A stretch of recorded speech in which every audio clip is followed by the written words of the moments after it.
이제 다 같이 영과 진리로 하나님 앞에 예배드리겠습니다.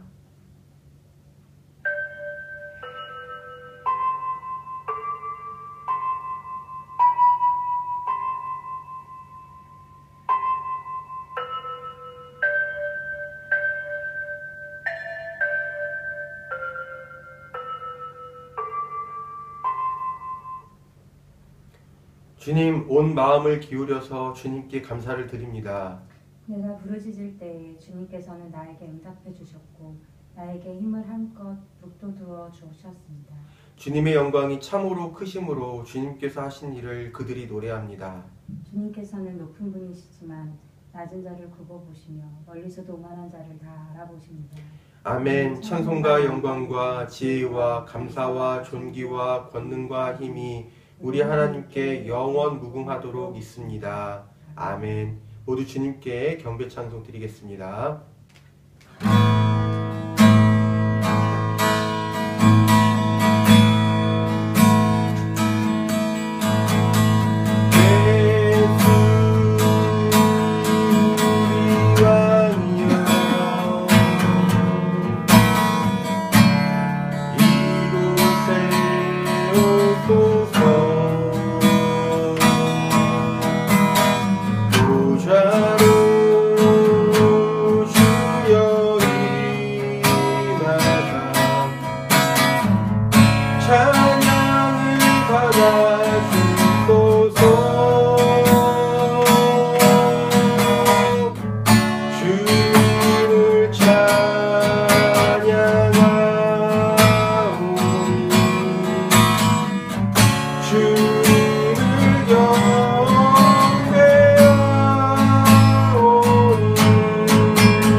하네.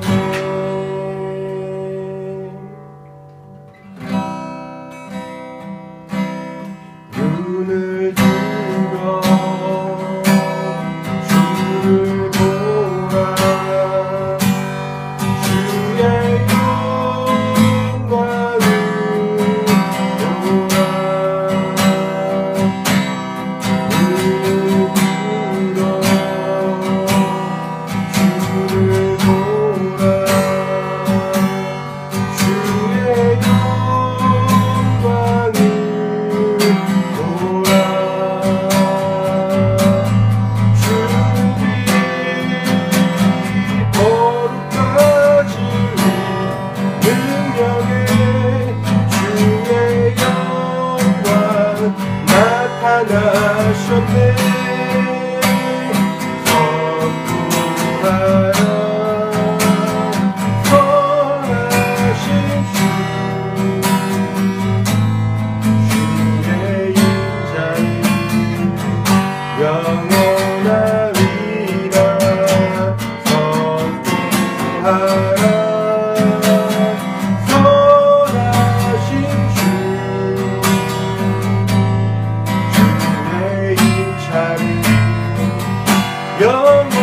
영원하리라. 다시 한번 고백하십시다. 눈을 들어 주를 보라. 주의 영광을 보라.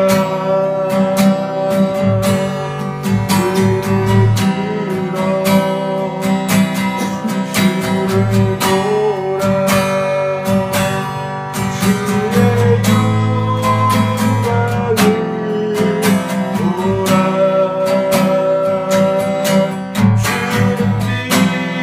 주를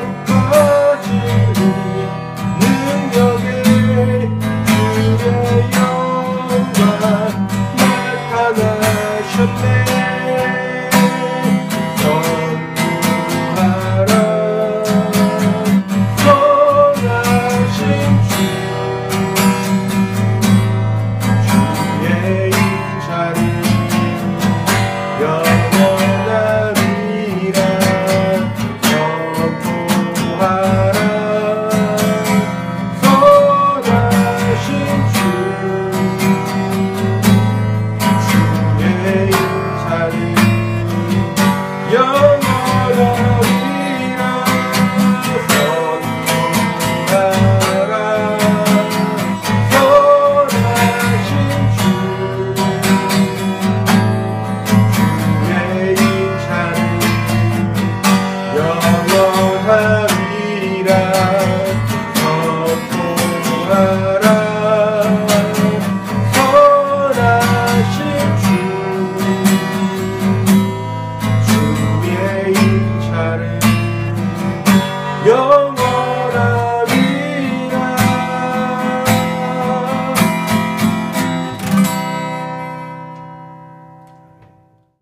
오늘 이 시간 하나님께서 우리에게 주시는 말씀은 요한복음 2장 1절에서부터 11절까지 말씀입니다. 신약성경 139면에 있습니다.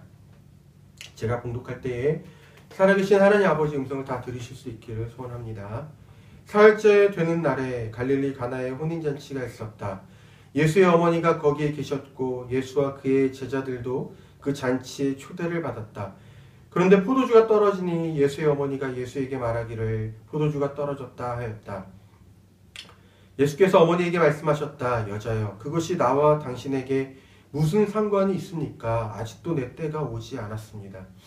그 어머니가 그 일꾼들에게 이르기를 무엇이든지 그가 시키는 대로 하세요 하였다. 그런데 유대 사람의 정결 예법을 따라 거기에서 돌로 만든 물 항아리 6이 놓여 있었는데 그것은 물 2-3 동이들이 항아리였다. 예수께서 일꾼들에게 말씀하셨다. 이 항아리에 물을 채워라. 그래서 그들은 항아리마다 물을 가득 채웠다. 예수께서 그들에게 말씀하시기를 이제는 떠서 잔치를 맡은 이에게 가져다 주어라 하시니 그들이 그대로 하였다. 잔치를 맡은 이는 포도주로 변한 물을 맛보고 그것이 어디서 났는지 알지 못하였으나 물을 떠온 일꾼들은 알았다. 그래서 잔치를 맡은 이는 신랑을 불러서 그에게 말하기를 누구든지 먼저 좋은 포도주를 내놓고 손님들이 취한 뒤에 덜 좋은 것을 내놓는데 그들은 이렇게 좋은 포도주를 지금까지 남겨두었구려 하였다.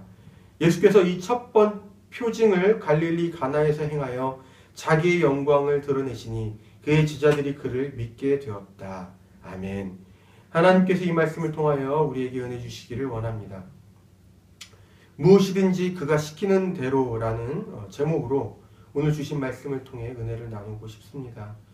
교회력상으로 보면 1월 첫째 주일은 예수님께서 주님이심이 나타나셨다라는 뜻의 주연절이고요. 마찬가지로 예수께서 하나님의 아들이심이 드러났다는 의미에서 지난 주일을 우리는 수세주일로 지켰어요. 거기에 이어서 주연절 후 둘째 주일을 맞이하는 오늘은 물이 포도주가 되는 예수님의 사역에 관한 말씀이 우리에게 주어졌습니다. 오늘 우리 앞에 놓인 성서 말씀은 이 찬양어로 우리에게 익숙하죠. 예수님이 말씀하시니 물이 변하여 포도주 됐네. 가나의 한 결혼식 피로 연장에서 물을 포도주로 변화시킨 예수님의 사역이 오늘 이 본문 속에서 소개되고 있습니다. 본론부터 공개하자면 주연절부터 오늘 말씀에 이르기까지 우리에게 제공되는 이 성서의 말씀들은 하나같이 예수께서 누구신가? 예수께서는 하나님의 아들이시고 우리의 주님이시다라는 이 메시지를 담고 있어요. 오늘 본문 말씀에서 그것을 짚어가 보려고 하고요. 본문의 말씀이 오늘 우리에게 무엇을 깨닫게 하는가에 대해서도 살펴보고자 합니다. 다른 복음서들, 그러니까 마태와 마가, 누가복음서와는 다르게 요한복음은 요한복음의 이 저자가 이 요한복음서의 저장 목적을 아주 분명하게 드러내고 있습니다. 요한복음 20장 31절에 있는데요. 이렇게 기록되어 있습니다. 그런데 여기에 이것이나마 기록한 목적은 여러분으로 하여금 예수가 그리스도요 하나님의 아들이심을 믿게 하고 또 그렇게 믿어서 그의 이름으로 생명을 얻게 하려는 것이다. 요한복음의 저자는 이 요한복음을 접하는 사람들이 첫째, 예수께서 그리스도, 메시아, 구원자, 하나님의 아들이시라는 것을 저들이 깨달아 알고 믿게 하려고 했다는 것입니다. 그래서 저자는 요한복음 곳곳에 예수께서 그리스도시요 메시아이시며 구원자이시고 하나님의 아들이시라는 것을 보여줄 만한 이야기들을 기록해 둡니다. 그리고 둘째, 깨닫고 믿어서 마침내 예수님의 그 이름 때문에 생명을 얻게 하기 위해서 이 요한복음을 기록했다라고 언급하고 있죠. 단지 깨닫고 믿는 일이 목적이 아니라 그래서 결국 영원한 생명을 얻게 하도록 요한복음을 기록했다라고 이 요한복음의 저자는 요한복음 20장 31절에 아주 한 구절로 기록을 해놨어요. 요한복음의 저자에게 이러한 목적이 있었기 때문에, 그러니까 예수님이 누구시냐?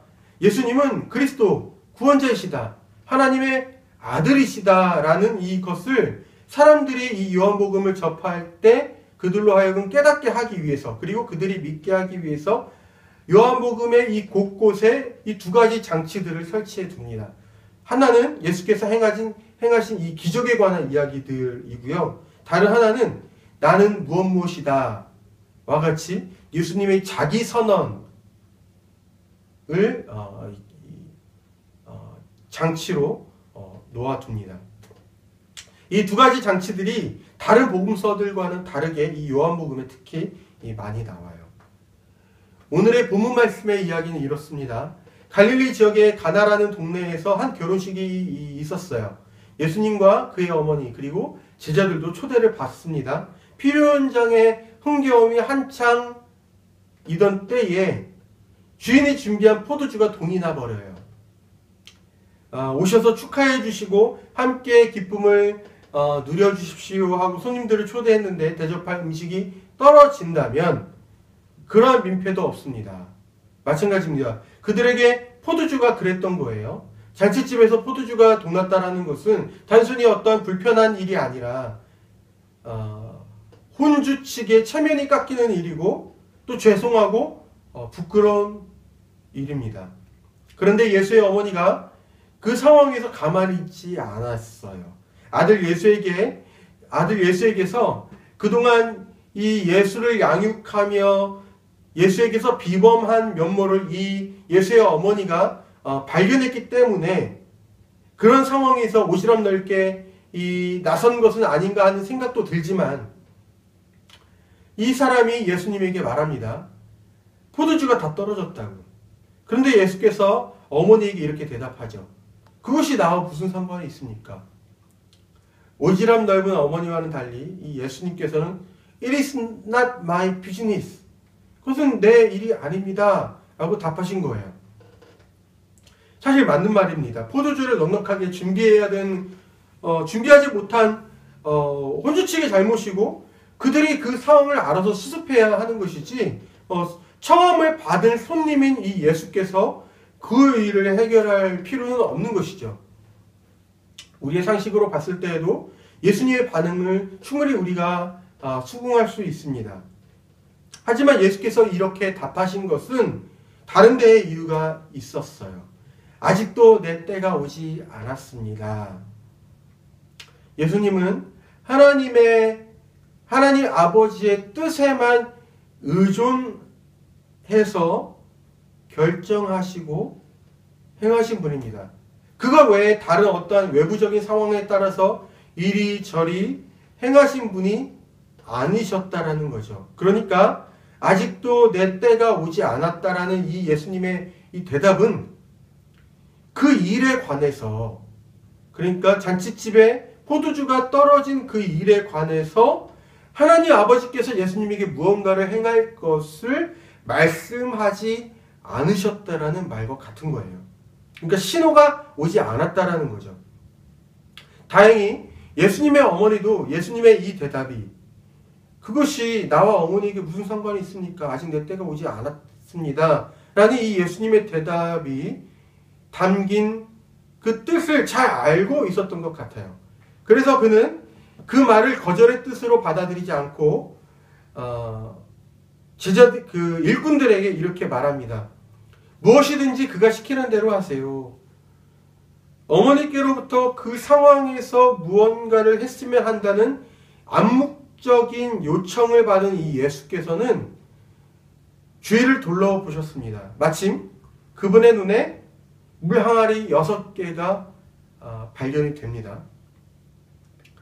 유대인들에게는 집에 들어가면서 손과 발을 씻어야 하는 율법이 있어요. 그것을 이 정결예법이라고 하는데 이것을 지키기 위해서 집에는 물 항아리가 놓여져 있었습니다. 그러니까 물 항아리 속의 물은 씻기 위한 것이지 마시기 위한 것이 아니에요.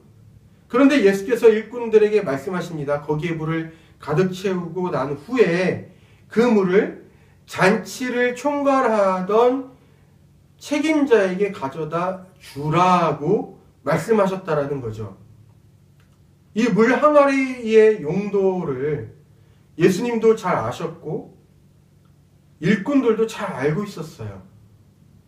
왜냐하면 집에 찾아오는 손님들의 발을 씻기는 일을 바로 이 일꾼들이 했어야 했기 때문이죠.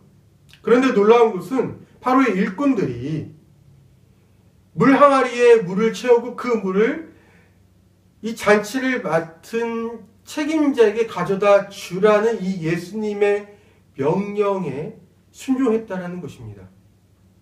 그들이 순종해요. 물을 채우는 것까지는 그래도 이해할 수 있겠다 싶은데 그 물을 잔치 맡은 사람에게 가져다 주는 것은 이해하기 사실 어려운 것입니다. 어떻게 물을 포도주가 다 떨어져서 애먹고 있는 잔치 담당자에게 가져다 줄 수가 있겠습니까? 하여간 일꾼들이 이 말씀에 따라서 행하죠. 그리고 놀라운 일이 일어납니다. 우리가 잘 아는 일. 잔치 담당자가 일꾼들이 가져온 물을 맛보고는 혼주에게 가서 말합니다. 어떻게 이 좋은 포도주를 지금까지 남겨둘 수 있습니까? 대개는 좋은 술을 먼저 내놓고 거나하게 취한 다음에는, 그러니까 좋은 술인지 나쁜 술인지 분간이 안 될 그때에 좀 질이 떨어지는 포도주를 내놓는 것이 아닙니까? 그런데 어떻게 당신은 좋은 포도주를 이제야 내놓을 수 있습니까? 라고 혼주에게 말을 한다는 것이죠. 그러니까 뭐냐면 물이 아주 최상품의 포도주가 되어버렸다라는 거예요. 그리고 본문 마지막 절은 이렇게 기록하고 있습니다. 예수께서 이 첫 표징을 갈릴리 가나에서 행하여 자기의 영광을 드러내시니 그의 제자들이 그를 믿게 되었다. 요한복음의 저자가 여기에 기적의 이야기를 기록해 놓았어요. 물이 포도주가 된 것. 우리는 알고 있습니다. 저자가 왜 그랬는지. 예수께서 그리스도이심을, 하나님의 아들이심을 사람들에게 알게 하기 위해서 사람들이 믿게 하려고 그랬다는 것을 우리가 알고 있죠. 그런데 그래서 본문 마지막 절에서 아주 중요한 단어가 언급되고 있는 것 아닙니까? 표징. 표징이라는 단어가 사용되고 있는 거예요. 표징. 사인이라는 말입니다. 사인. 마치 달을 가리키는 손가락처럼 말이죠. 그것이 무엇입니까? 바로 저자가 요한복음을 기록한 목적, 예수께서 그리스도이시며 하나님의 아들이시다라는 메시지입니다. 요한복음은 계속 이걸 말씀하고 있어요. 반복적으로. 요한복음의 저자에게 있어서 요한복음을 접하는 사람들에게 이것을 알려줘야 할 필요가 있었던 거예요. 그 상황에 놓여 있었기 때문에 아마 그랬을 거예요. 물을 포도주로 만든 기적을 행하신 예수께서 그러면 누구시냐? 바로 그분이 그리스도시고 바로 그분이 하나님의 아들이시야 라고 이 저자는 말하고 싶었던 것이죠. 물론 이 다른 새 복음서에서도 표징이라는 단어가 사용되고 있습니다. 하지만 거기에서는 대부분 종말을 가리키는 신호로서, 표징으로서 사용이 됩니다. 그에 반해서 요한복음에서는 예수께서 행하신 기적과 관련해서 표징이 사용되고 있어요. 요한복음의 저자가 잘 알고 있습니다. 기적이, 바로 이러한 기적이 믿게 하는 강력한 동기가 될 수 있다라는 것을 말이죠. 그것은 2000년 전이나 오늘의 때나 마찬가지입니다. 오히려 첨단 과학의 시대인 오늘날 기적이 벌어진다면 그것이야말로 믿을 수 있는 더욱 강력한 동기가 될 수 있겠죠. 하지만 중요한 것은 기적 그 자체가 아닙니다. 손가락이 달을 가리키고 있는데 이 손가락만 보고 있으면 안 된다는 것이죠. 손가락이 가리키는 달을 봐야 하는 것처럼 일어난 기적 자체가 중요한 것이 아니라 그 기적이 무엇을 가리키는가, 오늘 본문에서처럼 그 기적을 행하신 그러면 그 예수님은 과연 어떤 분이시냐, 누구시길래 이러한 기적을 행하시는 거냐, 여기까지 나아가야 된다는 것이죠. 요한복음에서 기적은 예수께서 누구신가에 대한 대답으로 향하고 있습니다. 그것은 계속 제가 반복해서 말씀드립니다. 예수께서 그리스도이시며 메시아이시며 하나님의 아들이시다라는 것을 계속 끊임없이 상기시키고 있는 거예요. 그러니까 이 기적을 우리가 보면서 거기까지 나아가야 한다는 것이죠. 부분 말씀을 통해서 요한복음의 저자가 드러내고자 했던 그 의미를 아주 잘 이해한 시인이 영국에서 있었어요. 어느 날 수업 시간에 선생님이 오늘 우리에게 놓여진 이 성서 말씀을 학생들에게 읽어주고는 이것을 시로 표현해보라고 이 과제를 줍니다. 수업 시간에 말이죠. 아마 국어 시간이었을 것 같아요. 그때 이 시인이 아주 이렇게 근사하게 표현했다고 합니다. 그게 매우 유명해요. 물이 그 주인을 만나니 얼굴이 붉어졌더라. 바이런이라는 시인이 이러한 시를, 이 짧은 한 구절의 시를 지었어요. 이 시인의 일화입니다. 어린 나이에 이 본문의 주제를 아주 잘 파악하고 한 줄에 이렇게 근사한 시로 표현했던 것이죠. 물이 그 주인을 만나니 얼굴이 붉어졌더라. 자연까지도 주인을 알아차렸다라는 것이죠. 근사합니다. 기적은 신앙을 갖도록 하는 아주 강력한 동기이기도 하지만 이미 믿고 있는 사람들의 신앙을 더욱 풍요롭게 하고 또 생동감 있게 생기 있게 하기도 합니다. 세상 풍파로 시달리고 지치고 삶에 얽힌 실타래가 풀릴 가망이 없을 그때에 바로 그때 경험하는 기적만큼 하나님의 살아계심을 짜릿하게 맛보는 것이 사실 잘 없어요. 잘 없습니다. 저도 이와 같은 짜릿한 기적을 지속적으로 계속적으로 경험하고 싶습니다. 그리고 많은 성도들도 이러한 기적을 경험했으면 좋겠어요. 하지만 그 기적 그 자체에 자칫 빠져버리기도 쉽습니다. 사실 기적이라는 게 그래요. 거기에 빠져버리게 되면 하나님은 그리고 신앙은 이 기적을 맛보기 위한 수단으로 되어버리기 아주 쉽습니다. 아버지가 계셔서 아버지가 열심히 일하시기 때문에 우리가 용돈도 받고 그러는 것인데 용돈을 위해서 아버지를 돈벌이 수단으로 이해하는 것은 잘못된 것이죠. 그릇된 이해입니다.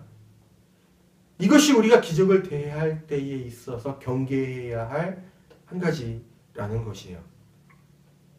그런데 이 본문 말씀이 물을 포도주로 만드신 예수께서 그리스도이시고 하나님의 아들이심을 드러내주고 있지만 이미 예수님을 그리스도시고 우리의 주님이시고 우리의 구원자 하나님의 아들이심을 믿고 있는 신앙을 갖고 있는 우리 성도들에게는 또 다른 실천적인 메시지도 함께 전하고 있습니다.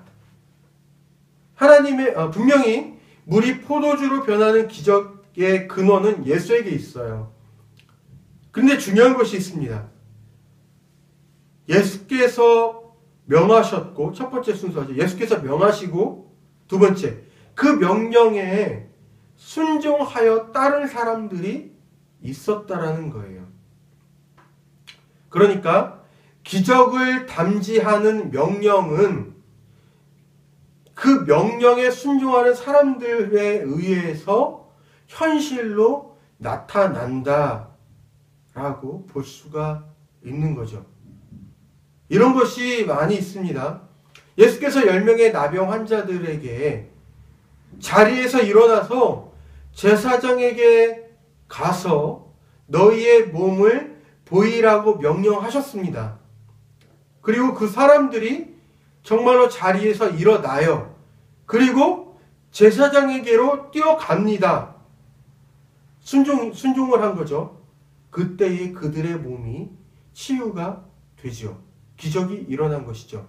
예수님의 명령이 있었고 그 명령에 따라 자리에서 일어나서 제사장에게로 가는 길에 기적을 이 사람들이 경험한 것이죠. 기적이 현실화된 것입니다.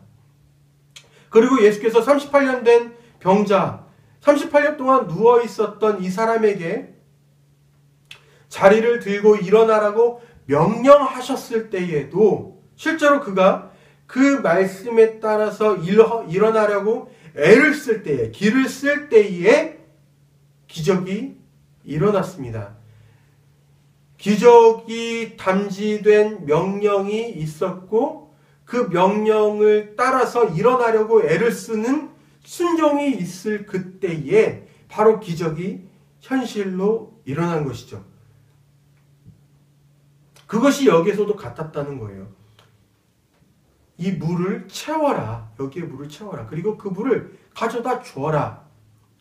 일꾼들은 이 물은 손을 씻는 물인데, 발을 씻는 물인데, 이 물은 마시는 물이 아닌데 라고 알고 있었지만 물을 채우고 실제로 그 물을 가져다가 잔치 맡은 자에게 가져다 주는 순종, 그러한 따름이 있었을 때에 비로소 물이 포도주가 되는 기적이 현실로 드러난 것이죠. 예수님의 명령 아래 그 기적이 감싸져 있었는데 그것이 비로소 드러난 것이죠. 순종에 의해서. 그리고 마침내 기적을 일꾼들과 제자들이 보게 된 것이고 제자들이 믿었던 것이죠. 이러한 도식을 성서를 묵상할 때면 아주 쉽게 다가오고 우리가 그렇구나, 우리도 순종해야 되겠구나 라고 고개를 끄덕이면서 동의하게 됩니다. 하지만 실제로 우리의 삶에서는 그게 잘 안 되죠. 왜냐하면 우리는 계산하는 데에 익숙하고 또 논리적인 설명에 따라서 이해하는 것만큼 걸어가는 일에 익숙하기 때문에 그래요. 심지어 누군가가 기적을 경험했다고 해도 우리는 그 사람처럼 해보려는 마음을 좀처럼 먹지 않습니다. 왜냐하면 설마 그것이 우연이겠지라는 이러한 생각이 우리에게 들기 때문에 그래요. 적어도 많은 사람들이 그와 같은 기적을 경험한 이후에야 그 기적을 경험한 사람처럼 무언가를 해보려고 하죠. 저는 이것이 아주 자연스러운 것이라고 사실 생각을 해요. 인정을 합니다. 우리는 그만큼 이성적인 존재이고 또 경험적인 존재가 아니겠습니까? 솔직히 수많은 사람들이 다녀가서 길이 된 곳을 지나가는 것은 매우 쉬워도 길 하나 없는 덤불 속으로 걸음을 떼어 가기는 어려운 일이 아니겠습니까? 이미 수많은 사람들에 의해서 길로 만들어진 곳을 가려고 하지 우리는 정작 나보고 그 길을 내라고 할 때에는 뒷걸음질 치기 쉽지요. 그런데 때로는 하나님께서 그것을 우리에게 요청하실 때가 있다는 거예요. 이게 문제죠. 앞에 길이 없는데 하나님은 때때로 앞으로 나아가라는 식으로 우리에게 말씀하신다는 겁니다. 이게 우리에게 신앙에 있어서 도전이에요. 근데 이게 바로 믿음의 속성입니다. 앞으로 나아가는 것이죠. 앞에 길이 없는데 앞으로 나아가라는 거예요. 마치 항아리에 채운 물을 잔치 담당자에게 가져다 주라는 요구처럼 말입니다. 길이 없는데 가시덤불인데 앞으로 나아가는 것, 물을 가져다 주는 것, 이게 바로 믿음의 속성이라는 거죠. 물론 잔치집의 일꾼들도 지금 포도주가 동나버린 것을 이미 저들이 알고 있고 이제 별 수가 없다라는 것을 잘 알고 있었기 때문에 어차피 이러나 저러나 믿져야 본전이니 예수님의 명령에 따라나 보자 라는 식으로 예수님의 명령에 저들이 따른 것일 수도 있습니다. 그것처럼 이반사팔이다, 에이 믿져야 본전이지 하는 사면초가 또 진퇴양난의 상황에서 우리가 하나님의 명령에 따를 수도 있어요. 어차피 우리가 꺼냈을 수 있는 방법은 그 카드는 아무것도 없는 그 상황에서 이렇게 엉뚱한 걸 하나님 말씀하실 때 에이 믿져야 본전이니 해보지 뭐, 이러한 정말 꽉 막힌 상황에 우리가 놓여서 하게 될 수도 있어요. 하지만 본질적으로 하나님의 명령을 따르는 우리 근거는 하나님을 향한 나의 신뢰에 있습니다. 하나님께서 나를 사랑하시고 나에게 하나님은 좋은 것 주시기를 기뻐하시는 분이시며 나를 구원하시는 분이시라는 이 아주 근본적인 신뢰가 우리가 그분을 향하여서 있기 때문에 때로는 내 앞에 길이 보이지 않는데, 아무리 봐도 계산기를 두드려봐도 내 앞에 길이 없는데 그 앞으로 나아가라는 하나님의 얼토당토 않는 그 말씀에도 순종할 수가 있는 것이죠. 어렵지만 말입니다. 꼭 사면초가의 상황에서만 이 일을 하는 것이 아니라 그러지 않은 상황에서도 이 신뢰가 있다면 할 수 있는 것이죠. 이것이 바로 믿음의 속성입니다. 본문 말씀은 예수께서 그리스도이시고 하나님의 아들이시며 물이 포도주로 변한 기적을 통해서 이것을 드러내고 있습니다. 표적이죠. 표징입니다. 하지만 이미 신앙을 가진 우리에게는 한 가지 다른 실천적인 메시지를 전하고 있어요. 믿는 게 뭐냐? 무엇이 이러한 기적을 가능하게 했느냐? 순종이다. 하나님을 향한 순종이야. 믿음은 하나님을 신뢰하니까, 하나님을 믿으니까, 하나님 좋은 분이고 나에게 좋은 것 주시기를 기뻐하는 분이시기 때문에, 나를 구원하실 분이기 때문에 그런 하나님께서 말씀하시는 거라면 옳은 것이겠지, 좋은 것이겠지 라는 믿음, 신뢰가 그분을 향해서 있으니까 비록 보이지 않아도 앞으로 나아가는 것이다. 이렇게 살다 보면 우리의 이 신앙하는 삶에서 오늘 본문처럼 절망이 소망으로 변하고, 슬픔이 기쁨으로 변하고, 사망이 생명으로 변하는 기적도 우리가 경험하게 되지 않겠습니까? 가나의 혼인잔치처럼 흥겹게 우리가 주님을 따라가며 살 수 있기를, 그만한 은총을 날마다 우리가 경험하게 되기를 이 시간 주님 앞에 빌어봅니다. 기도하겠습니다. 주님, 물이 포도주가 된 것처럼 쓸모없는 것이 꼭 필요한 것이 되고, 절망이 소망이 되며 슬픔이 기쁨이 되는 것은 바로 거기에 주님이 계시기 때문입니다. 그러므로 주님은 저희의 소망입니다. 주님께서 말씀하실 때에 말씀하신 바를 따라가고 싶습니다. 저희가 주님을 더욱 깊이 알고 신뢰할 수 있도록 인도하여 주십시오. 예수님의 이름으로 기도합니다. 아멘. 나의 주 나의 하나님이여,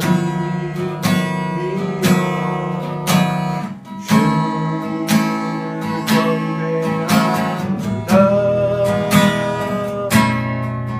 주를 사랑하는 나의 마음, 주께서 하시나이다. 다시 고백하십시다. 나의 주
나의 하나님이여 주를 경배한다.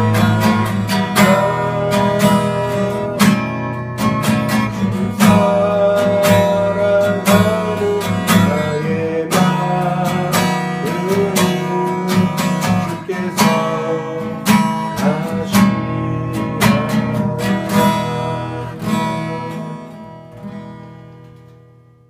보험기도합니다. 주님, 주님께서 저희에게 주신 것들 가운데 일부를 주님께 드립니다. 땅을 바라보며 이 땅에 매인 사람처럼 살아가지 않게 하시고 늘 하늘을 바라보며 하나님의 사람으로서 살아가게 하여 주십시오.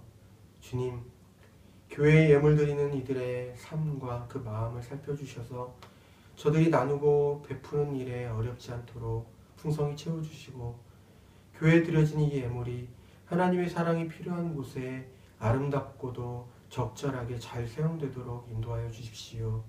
감사드리며 예수님의 이름으로 기도합니다. 아멘. 하루하루 건강하고 행복하게 살 수 있기를 빕니다. 지난 성탄절 연합으로 예배드린 우리 소망교회에서 성탄 헌금을 우리는 교회로 흘러 보내주셨습니다. 우리 소망교회가 섬기는 일들이 참 많아요.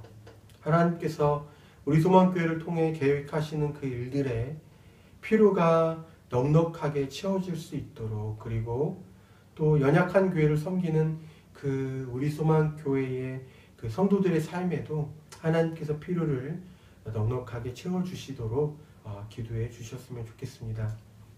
그리고 우리는 교회가 세상의 빛과 소금으로서 감당해야 할 그곳과 상황들에 그 물질들을 잘 사용할 수 있도록 또 함께 기도해 주셨으면 좋겠습니다. 우리는 교회 주일 공동체 예배는 주일 오전 11시 이곳에서 모여 드립니다. 이번 주간에는 임상순, 정경화 선교사님 가족 모두가 건강하도록 위해서 기도해 주세요. 이제 다 같이 파송찬송을 부르시고 세상으로 나아가겠습니다.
이제는 우리 주 예수 그리스도의 은혜와 하나님 아버지의 사랑하심과 성령 하나님의 깨닫게 하심과 동행하심이 이 말씀 듣고 지키며 살기를 소원하는 우리는 교회의 모든 성도들과 목사님에게 지금으로부터 영원까지 함께 하시기를 축복하며 기도합니다.